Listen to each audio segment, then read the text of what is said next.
The first war was between the Asa Gods and the Vanir. The Midgard was underneath and the Asa God was up on, and the Vanirs went down all the walls. No one won, or as it said in Edda, both won. And they agreed they have to become friends with each other. So what would they do? Well, they exchanged hostages. So Asagod got Njord and his two children, Frey and Freya.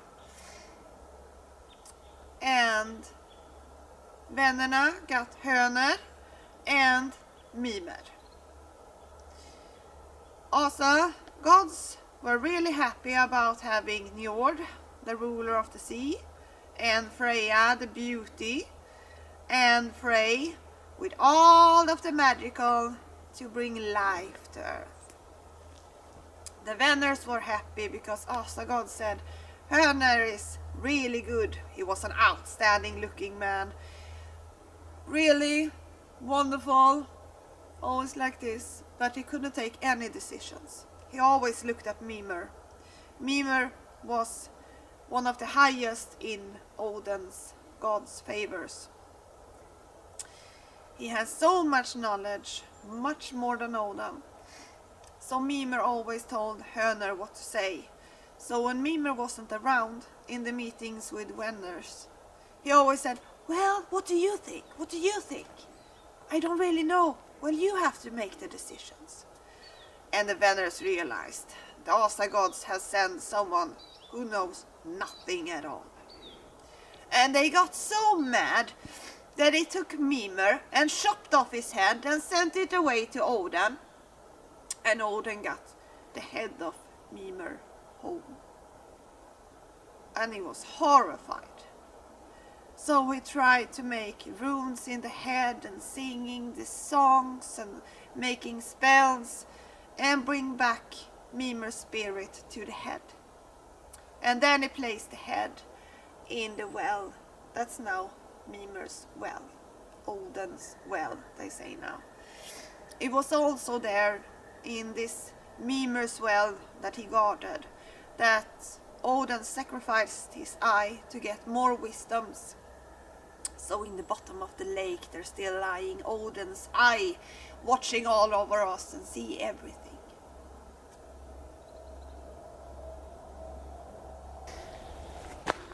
There is this story written about Asa God and these walls behind me. And it's a story where they come a big man to Asa God and talk to the gods. He wanted to build the wall around Asa God, and he met Odin and spoke with him, and he wanted a prize for it. He wanted Freya to become his wife, and he wanted the sun and moon too. And he was going to build all of this in 3 winters. And the Asa Gods, well, they were thinking, they were gathering around and talking about, they wanted a wall. It was really necessary for the giants too and the Vanners. And then they decided to talk to Loki about it. And Loki, well, he said, well, tell the giant to, well, he didn't know he was a giant, but he told them that they should make him do it on 1 winter instead of 3. So maybe he didn't get down with all of the walls and he didn't get the prize tag.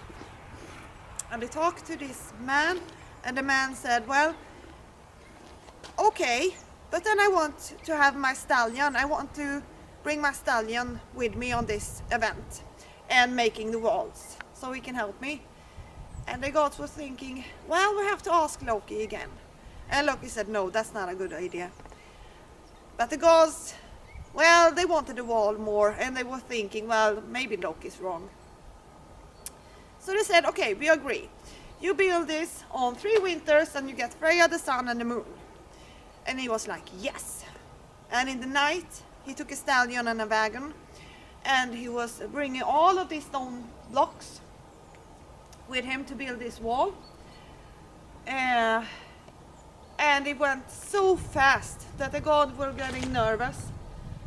3 days before the summer should start, they went to Loki and said, "You have to help us. We can't marry away Freya." And Freya, she was crying. She didn't want to marry this guy, and she didn't want to live with him either.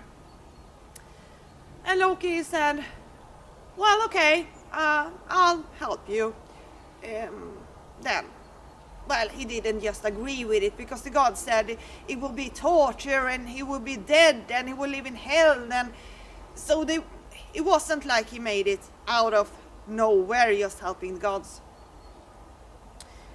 So then he decided to transform himself to this wonderful horse. And in the morning, when the giant started working, he came with his stallion. Loki come running around, galloping around this horse, and the stallion he just lost it and went away with Loki out in the forest, and the giant, he ran after them, but he wasn't fast enough. And he got mad, really mad, and got back to the wall and realized, I can't make it. I can't build this wall on 3 days without my stallion.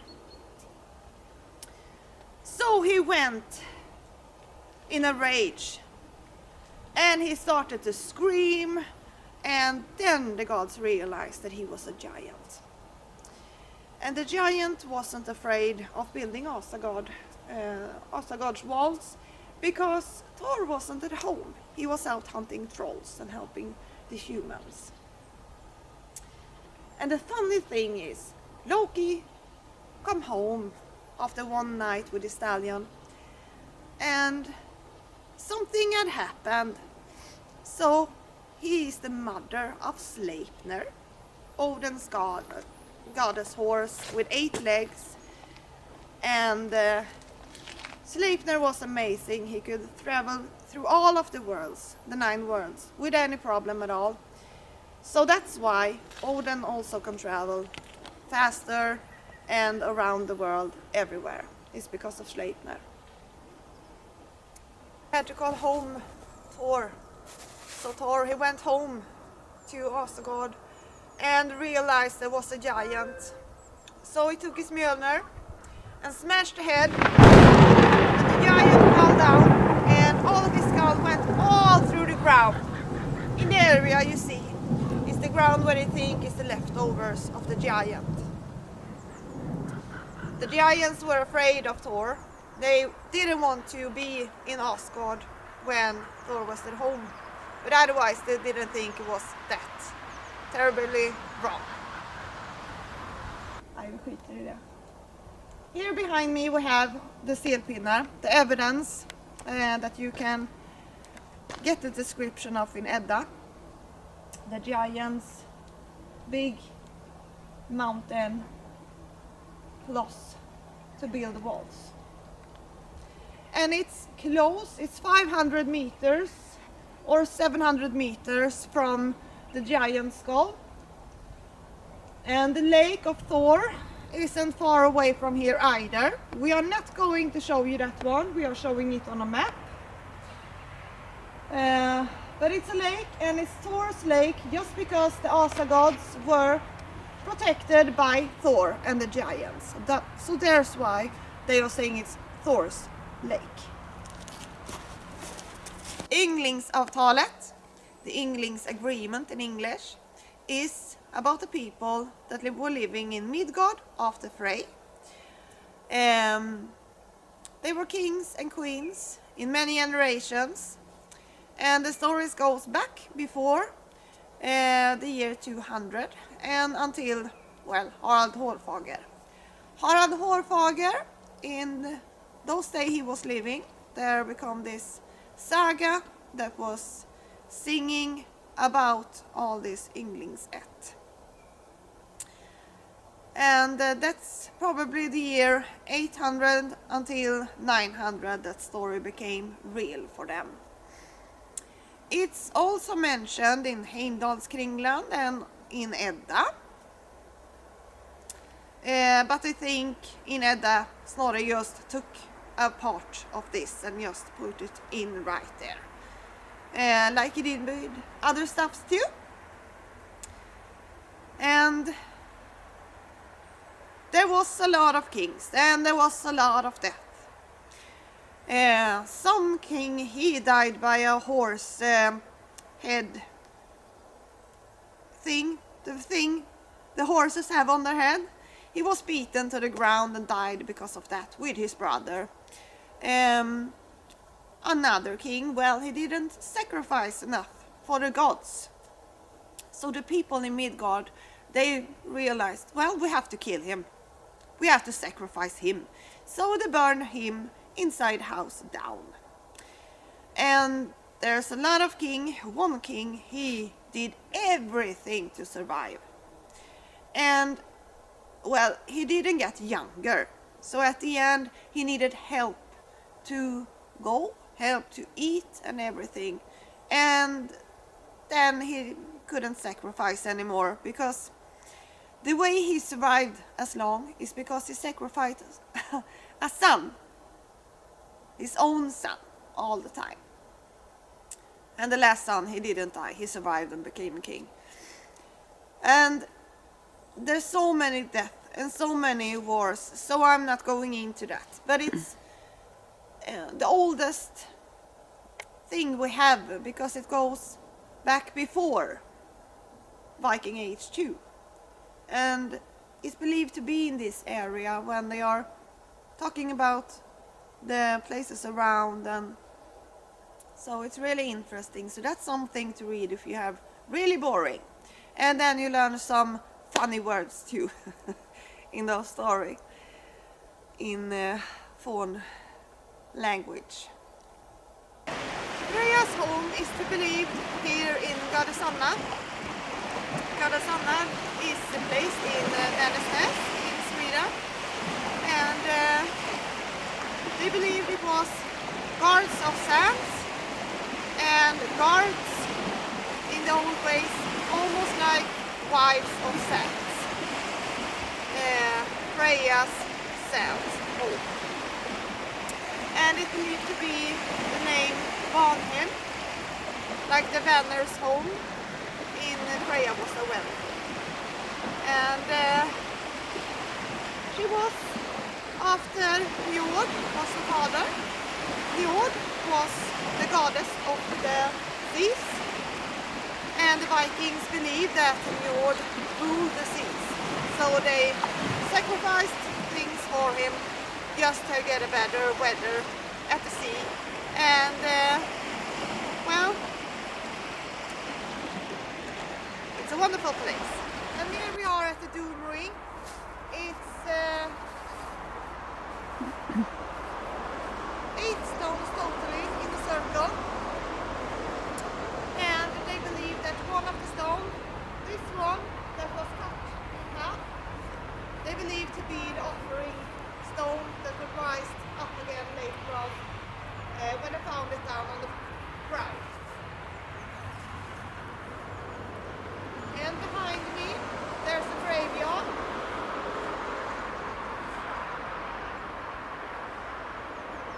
And it's also believed to be the predicator chair, where the speaker had her speech.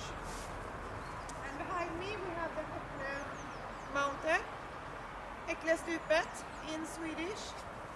And there was the place where the Odin had his seats, his bench, and people can sit and wait for their judgments. You couldn't go there if you wasn't about to die, because then you would die anyway. There was this king, you know, and he traveled there up through the mountain, and he was drunk. And of course he fell down of the Ättestupan, and well, he didn't die of that. He fell into a tree and was hung by his golden chain. So when the people found him, he was hanging in the tree, and they were thinking, oh, what a blessing for Odin, we burned him up with it.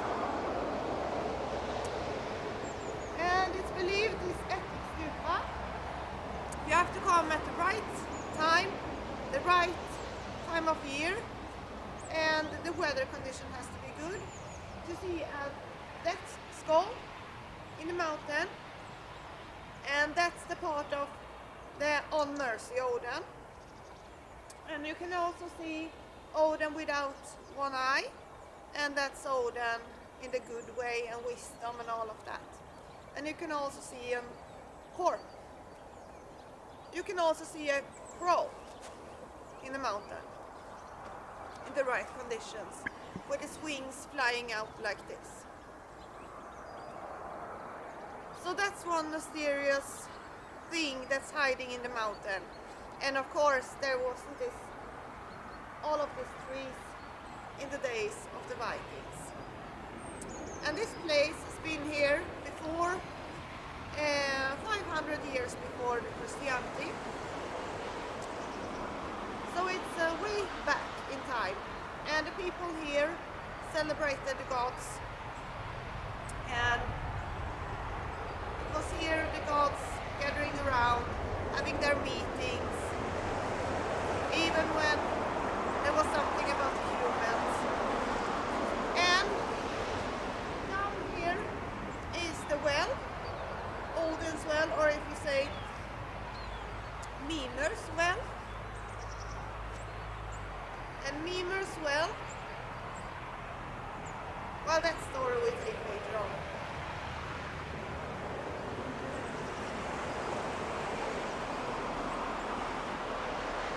Until, well, the people around here, they realized the purpose of this well, and everyone around this area knows the history about Halleberg and Hunneberg. So in the midsummer celebrating, they all went to the well and drank a cup of the well. But because of destruction sites and new railways, they destroyed a lot of the way.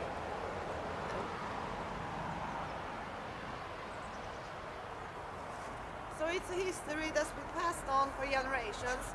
So it's fantastic. Here we have the judgments place, Odin's well, Mimers well.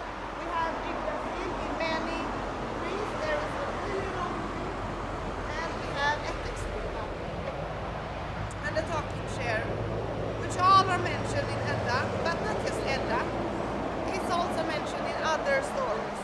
And when you read history about the place, then you can confirm that there's no way that Valhalla could exist in Uppsala. It doesn't mention Uppsala in Edda, it's Uppsalir. And it's Uppsal. And it says higher up. So it's not Uppsala. It's just a word that's been misunderstood for many years. There's no place in Uppsala, and they have searched so many times for Valhalla in Uppsala, but they couldn't find it. And of course not. If you see all the evidence, it was never in Uppsala. Did you know you can hear Odin's voice in the valley? You can hear it, and then you hear him speaking to you. That's something many experience in this area, and you also can if you travel here.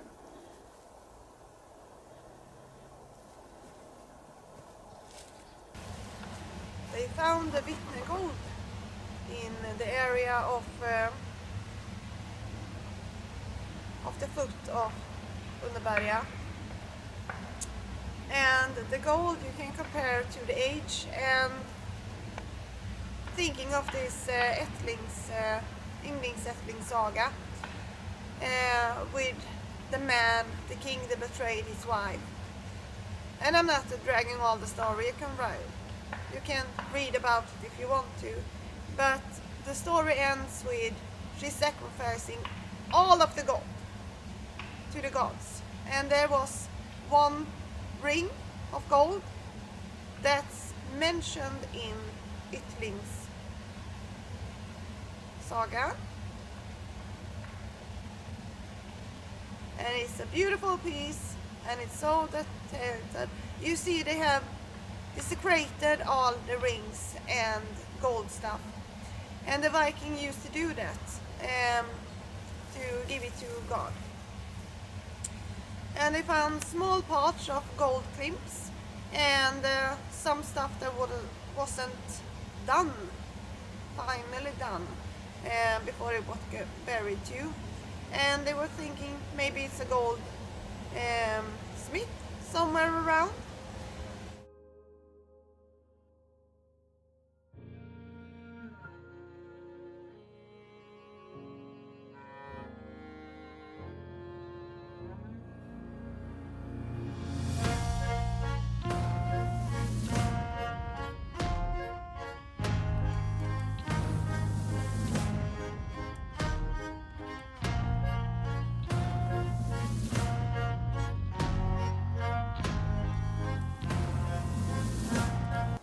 In Edda there's mentioned this golden ring around Midgard that surrounds it.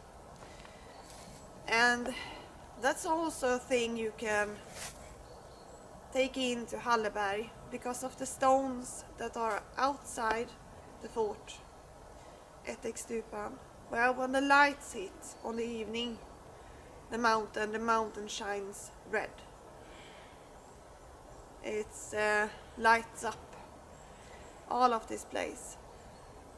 So that's also a thing that Edda Snorre have written about in the area of Midgard and the Asa God, and everything around it just ends up in, well, Halleberg may be just the right place for it. When we started this, we're not from this area. And it was kind of funny, people saying, well, this place is Halleberg is Asa God. But the more we look into it, the more we realize that the history behind and the stories around, and then the area that is written, forever green. The place here is forever green. It's winter. It's been winter and snow. And it's mentioned in so many literary about this place, and it could have been Asa God. And it's kind of amazing in many situations, because then you have to start to think about what is stories, what is reality, and how did it fit together. Ymer is the beginning of everything. He was a giant who grew up drinking milk from his cow. And Ymer suddenly got something growing out of his armpits and out of his feet. And it was small giants. And the cow was licking on the salt stone, and suddenly it appeared two humans. Not humans, Asa gods. And one of this brother got married and got this child with one of the giants, and that person was Odin. Now in the stories of Edda, there's not mentioned that the gods and the giants wasn't only bad, they were good too. And you can see it at the rune stone that was raised around the year 800, and it's about who can cross the giants, or the giant eater. So it's before the Edda too. And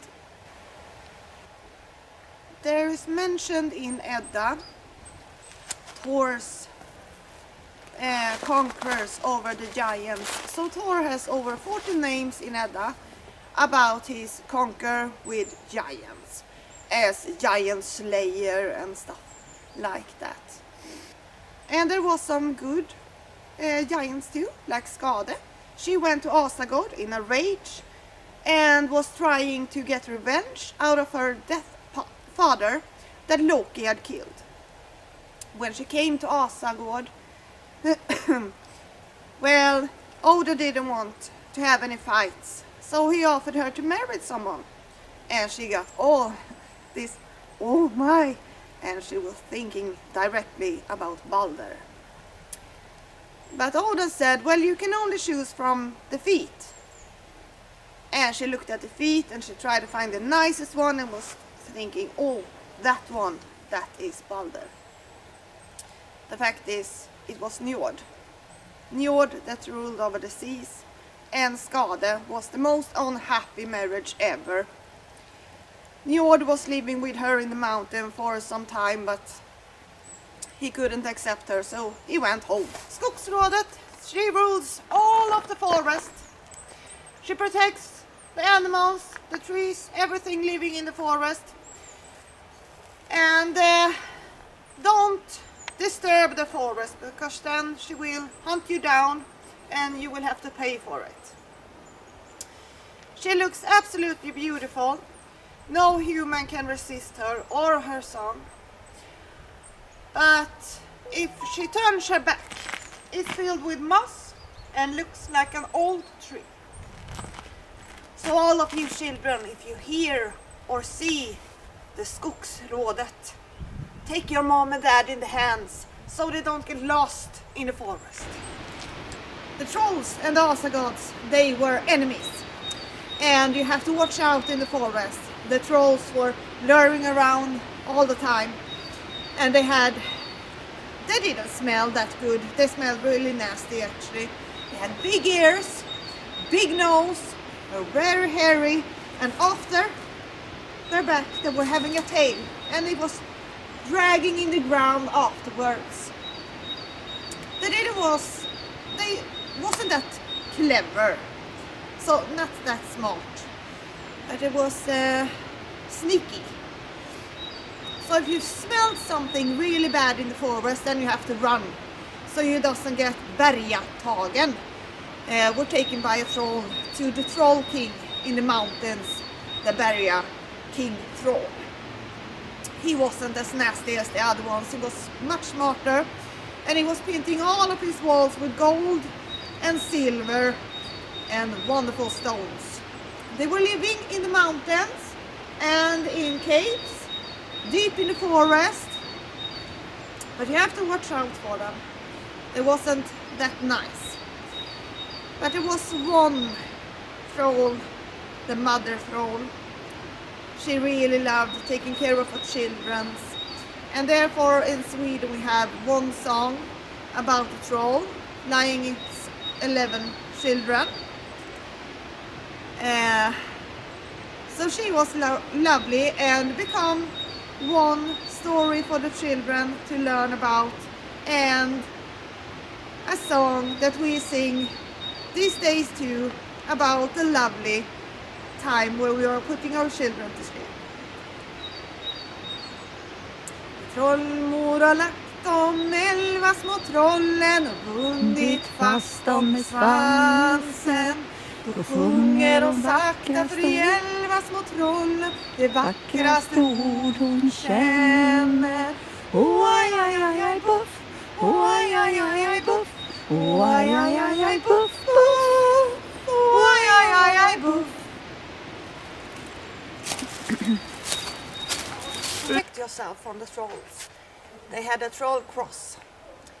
It haven't been found actually before the late or beginning of the Middle Age, but there's stories about how to protect yourself with some kind of steel in your back pockets, or hanging at the walls at the houses, and it was to protect from the trolls and bad evil spirits.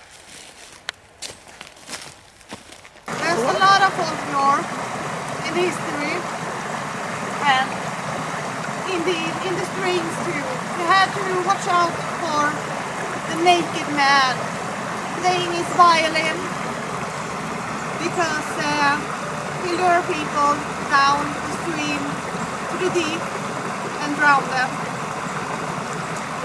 He even could transform to white horse, and then he lured the children to jump off the back then he galloped away down to the stream or the lake to drown his children. So if you hear the violin or see the naked, lovely man in the lake, then you have to close your eyes and hold your hands up. Don't look at him and run away. Loki had more children. He had Nari, Vale, and the Midgård snake, Fenrisulven, and Nör. Nör was the ruler of the night. And, well, to tell you about the other children, I have to make a long story really short. When Loki betrayed the Asa gods and fooled Höner to kill Balder with a mistletoe arrow, Odin transformed Vale into one wolf that killed Nare, and Nare's stomachs began to build a chain that they put Loki in, and Loki became trapped there. His wife came and tried to stop the drops of venom from the snake dropping into his eyes, and when she took the bowl away to get a new bowl, because this was traveling really fast, this venom, then he turned himself in pain, and then the earth were shaking a lot. So that there we have some destiny, because Loki is trapped there until Ragnarok, and then he goes up and release the Midgård snake and the Fenris wolf to revenge. And the snake venom is because of Skade. She got a revenge for her death of her father.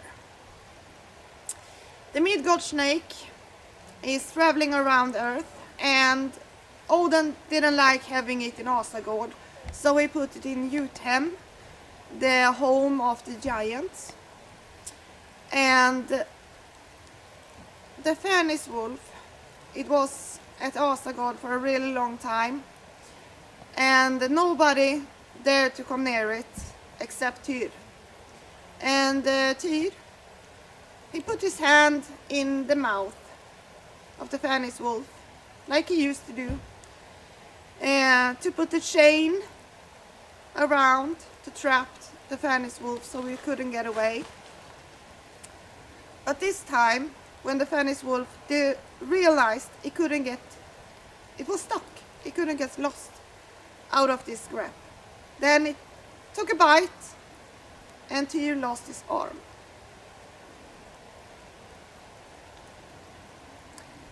So Odin wasn't that impressed by Loki's other children. He only liked slaveness. So here we are at Ättestupan, even called Brudslöjan. And it's a diabase mountain. And the diabase is 282 million years old. The water is coming from Halleberg, that's up on Halleberg. And it's around 26 to 30 meters tall of this waterfall. And it's one of the two biggest waterfalls on Halleberg and Hunneberg. And we are going to show you the other waterfall. It's another mountain upon each other on the other place, but this is just diabase. Loki had another child named Hel. She had two servants, one called Slow and one called Lazy, and they wasn't better than their names. And she ruled on the ground. And that story we are going to tell another time. Scandinavia's biggest, oldest fortress. It's 20 square kilometers. And it has been a fortress. Well, the people have lived here for more than 5,000 years. and it's been a fortress until the 1800 and has been a place for many wars and kings. So it's not just a place for Odin, it's also a fortress when you can't get in anywhere else. The walls are too high and there's only one way in without the small places you can climb up. But it's never been taken, and because of the lake Halleberg, then you have the animal life and the water. So in one war they were living inside this fortress for 3 years, and they didn't have to, well, they couldn't starve them out.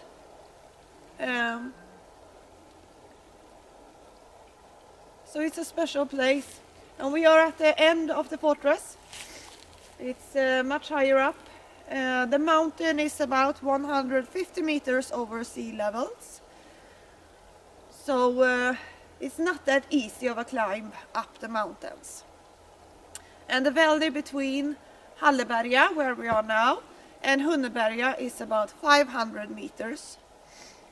And the scientists can't agree on why the mountain split in two. But maybe it was from the Ice Age too. This mountain is 600 million years old. And the part we can see of the mountain now today is 275 million years old. And it's a dia base in the midst of the mountain. And there's other stones around. Sandstones and, well, I can't remember the other word, I'm writing it in the texts, the word on that mountain. But it's a big monument in Sweden. We have several of mountains in Sweden, but not many are this special. And as you can hear the echo in the mountain, woohoo! It just brings something special to it, like a mystical forest, like it's been. In this area, later on, they were building houses. There's nothing left of that today. Maybe just the wall lies down.